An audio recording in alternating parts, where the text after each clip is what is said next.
He was a man of the West, cowboy, husband, father, outlaw, hired assassin, lawman, and lone wolf.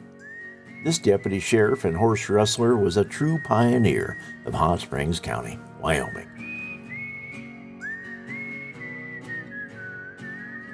The pioneers of outlaw country, cowboys, lawmen, and outlaws, to the businessmen and women who all helped shape Thermopolis and Hot Springs County, Wyoming. Here are their stories. Albert Slick Nard, Lawman and Outlaw.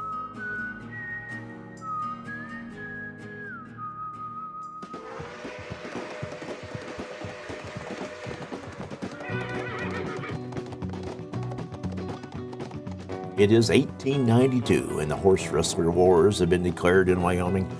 Albert Slick Nard had been recruited from the ranks of horse thief to that of deputy sheriff. His former best friend and fellow outlaw, Jack Bliss, has just escaped from the Lander jail and stolen the racehorse Redbird. This famous horse belonged to another horse thief turned deputized lawman, Manuel Armenta. Part 2, Lawman to Outlaw. Redbird carried Bliss 90 miles north along the east bank of the Bighorn River, past Hyattville. At the cow town of Alamo, Bliss reached the ferry landing just ahead of the posse. Armenta and Deputy Sherman Long dismounted at 25 yards and fired. Bliss shot back and ran to the willows for cover. Hearing the gunshots, the ferryman, Jack Schaefer, rowed across the river. Bliss was able to steal the ferry in the confusion, stranding the men on the other side of the bank.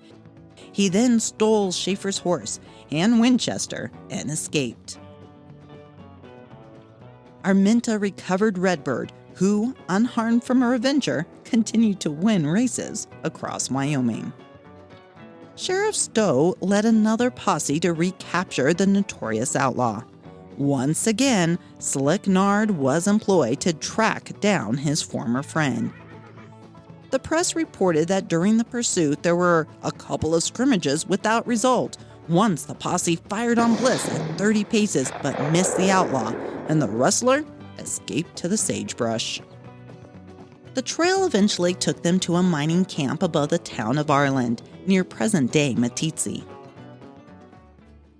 Bliss was barricaded in a stone fortress 23 miles from the mining camp and supplied himself with food by pillaging miners' cabins.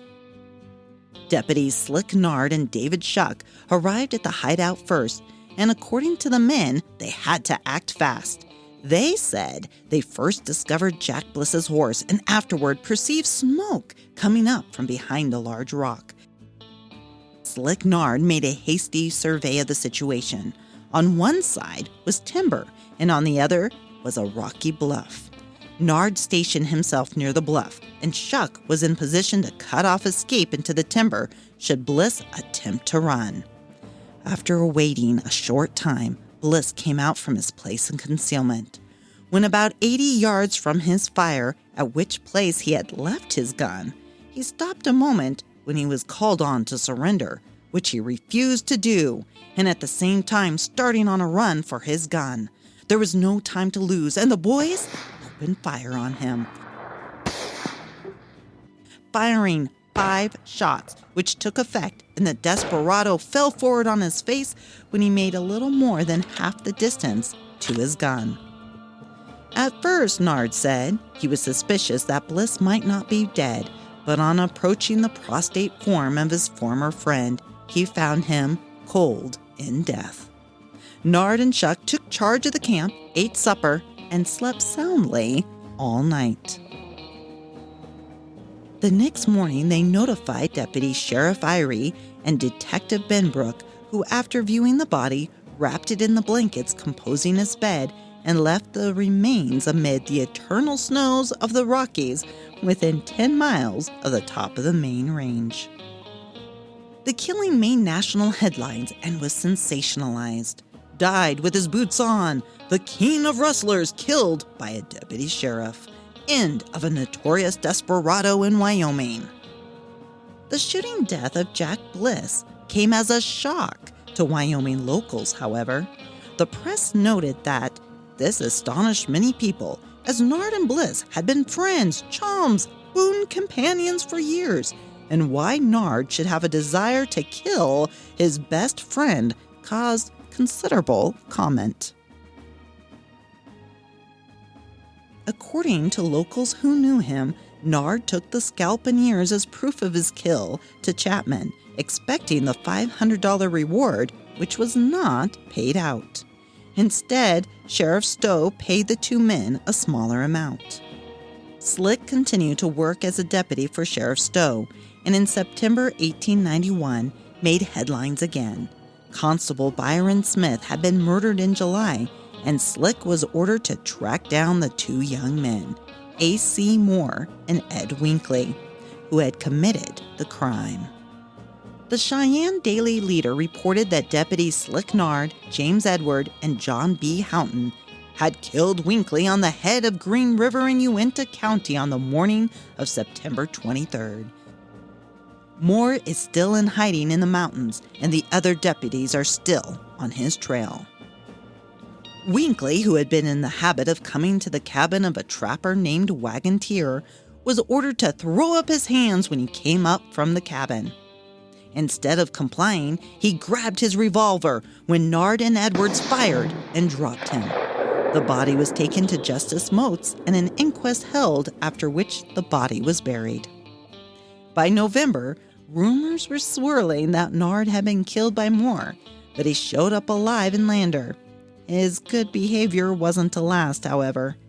The next month, Slick was arrested for stealing sheep with his partners Dick Dirk and Ed Nye.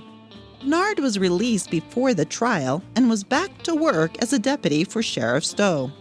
The next year, Slick sued John Chapman for $2,000 for services rendered between March and May 1892. He claimed that he found out where Jack Bliss, George Spencer, and Mike Barnett were and had informed Chapman. Spencer and Barnett were both killed in Jackson Hole in April 1892 during the Horse Thief War. Nard had provided the information that led Wyoming and Montana lawmen to these rustlers. Meanwhile, rumors of mistaken identities began to fly. Sheriff Angus of Johnson County claimed that the notorious desperado Jack Bliss was still alive and undercover in Idaho. He said that it was Billy Nutcher, another horse rustler who had been Slick's partner during the shootout, not David Shucker. Angus said that Nutcher had confessed to him that the dead man was not Jack Bliss. The war against the horse rustlers continued. The Carbon County Journal reported in November 1892. It is now evident that these thieves are being systematically hunted down. Stockmen have come to the conclusion that there is no other way to break up the bands of range pirates. The vigilantes are traveling 2 or 3 together and simply hunt down marked men. There are no less than 50 men in the northern country who must leave or be killed. In November 1894, after the vigilantes finally ended their war on rustlers, Stowe stepped down as sheriff of Fremont County. The new sheriff, Democrat Orson Grimmett, did not rehire Nard as a lawman. Leaving Jenny and his family in Lander, Slick wandered up to the hot springs in Johnson County and the new town of Thermopolis. He was hired as a laborer by McGrath, a local businessman, and spent his time working, playing with the McGrath children, and hanging out in the local saloons. He had a reputation as a heavy boaster and often related his killings to anyone who would listen. Slick Nard happened to be at the springs one day when a sheep shearer by the name of William Jack Ewan was there. Nard saw Ewan take a roll of money from his pockets and overheard him telling someone that he was leaving town the following day. That evening, Slick Nard asked Mrs. Minnie McGrath for a lunch. He wished, he said, to hunt some horses and would be gone all day. Unsuspecting, Mrs. McGrath fixed up a big lunch. In the morning, Nard cut an unusually large pile of wood and did all the chores before setting out. After Ewan had gone but a few miles, a masked man raised up out of a dry gulch at the side of the road and said, "Hold 'em up!" The sudden sight of the outlaw frightened the team, and they sprang forward and turned sharply to the left. The outlaw's gun cracked just as Ewan was turned sideways, and the bullet struck Ewan in the right arm 1 inch below the elbow. The bullet broke the arm and tore a great hole in it, passed across Ewan's front, tearing a great gash across his stomach, and then entered his left arm. The left arm was broken too, so Ewan could not control the team. The frightened team turned around and charged back up the road in the direction from which they had come. Ewan glanced over his shoulder and saw that the outlaw seemed to be having trouble with his gun. He was jerking on the lever that extracts the shell. No sooner had Ewan turned back than the gun cracked again, and he felt a bullet graze his neck. By this time, the team was sending up a cloud of dust, and Ewan realized he was still alive and had a chance to get away. So he began to shout at the team to urge them on. This shooting occurred about 40 miles down the Big Horn River from the present town of Thermopolis. There was a big flat that stretched for a distance of nearly 9 miles, and the road across this flat was very good. Had it not been for the good road, the team would have turned the buggy over. As it was, they ran until they were exhausted. The team finally walked up in front of Henry Sherrod's saloon, the road going right by the business. Ewan was taken to a small cabin and Edward Farlow doctored him up. The pioneer from Lander just happened to be in town with medicine and bandages because he was caring for his own brother. Zeke Farlow, an Embar cowboy, had been accidentally shot in the leg by an over-exuberant cowboy celebrating a day off. One of the hole-in-the-wall gang members, Dusty Jim, volunteered to go get Dr. Shelkey from Lander and rode his horse hard to help this young stranger. Ewan identified Slick Nard as the would-be killer, and circumstantial evidence pointed directly to him.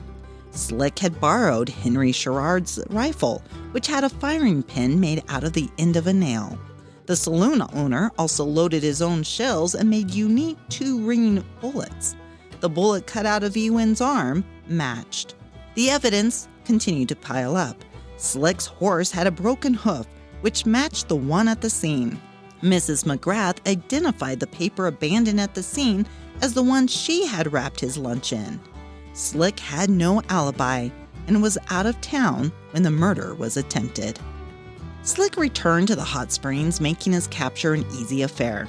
Sherrod and another man were deputized to arrest him and walked up to either end of his tent at Rocky Row, the illegal camping settlement at the springs. They told him to put his hands up and took him in without a fight. Since there was no jail in town and the hole-in-the-wall gang were hanging around, intimidating the townsfolk, the choice was made to chain Slick to a log. Farlow and Sherrod knocked the chinking out between the logs in a small cabin and looped a chain around the exposed log. The other end was placed around Slick's ankle. He protested against the treatment and begged for his freedom. When none was given, he cussed out his jailers and called them every name he could think of. Slick's trial was set for 3 days hence and held out in the open air in front of Sherrod's saloon. The locals were nervous because the entire time members of the hole-in-the-wall gang, such as Jakey Snyder and Bob McCoy, were present, talking quietly among themselves as they watched the proceedings. Some even remained mounted on their horses and made quiet jokes. Ed Farlow, who was in charge of the proceedings, kept an eye on them. He stated that although he was well acquainted with and on easy and friendly terms with all these outlaws, he didn't trust them. Any moment, they could free Nard. That night, the town folks snuck Slick Nard out of Thermopolis, and in the morning, the gang were shocked to find the prisoner gone. They demanded to know where the outlaw was. When they were told what had happened, hole-in-the-wall gang member Mike Brown responded with heat. "If you had said the word, we would have helped you hang him. We may rob a bank, or hold up a stage, or railroad pay car now and then, but we are not killing working men for their money. We are not that damn low yet." In Buffalo, the county seat for the area at the time, Slick Nard was tried before Judge Metz and found guilty. The judge, in sentencing him, said, "The legislature of the state has been too lenient for offenses of this kind. They have fixed the extreme penalty at 14 years. I will sentence you to 14 years imprisonment, and, you scoundrel, I am sorry I cannot give you more." The same day as Slick was sentenced, his wife Jenny was granted a divorce. The 21-year-old was through with being the wife of an outlaw. She moved her family back to Hyattville and eventually remarried to a rancher without known ties to wrestling. Furthering Slick's bad humor, Butch Cassidy, who Slick had turned on, was serving time at the Laramie Penitentiary when the disgraced deputy arrived to begin his own sentence. At first, Slick Nard was listed as bad, and his conduct while in jail as not very good. All long-term inmates were expected to work in the broom factory, and he refused. Within 2 years, however, Slick found salvation. He repented of his evil ways, hoping to make amends for his previous deviltry. Now a model prisoner, Slick Nard earned time off for good behavior. He was released from prison in 1907, having served 11 years of his 14-year sentence, and left Wyoming for Goldfield, Nevada. He described himself as a laborer doing odd jobs up until his death on April 15, 1913, in Nevada. However, that is not the end of his story. Like so many of the pioneers and outlaws of the era, he was seen alive by witnesses years later. On August 30th, 1917, the newspaper declared that locals were convinced that Slick Nard was still alive. The Worland Grit reported, "Was M. Hoyt, the cowboy entertainer in town last week, Slick Nard, one-time famous bad man of the Basin Country?" A number of the old-timers who looked the Wild West man over closely say he is the one and the same. Mrs. Jenny Boland, who knew Nard well in the early days, talked to him and says it was Slick all right, with his hair dyed. John Burns, head of the Indian Police, also knew Nard on sight. Mr. Burns was at Bonanza, the first oil camp in the basin, nearly 30 years ago, when the bad man was hanging out in that country. He was well acquainted with Nard at that time and met him again in Lander last week and talked over old times with him. After that last sighting, Slick walked off the pages of history, never to be heard from again. He was a lawman and outlaw who finally found his peace.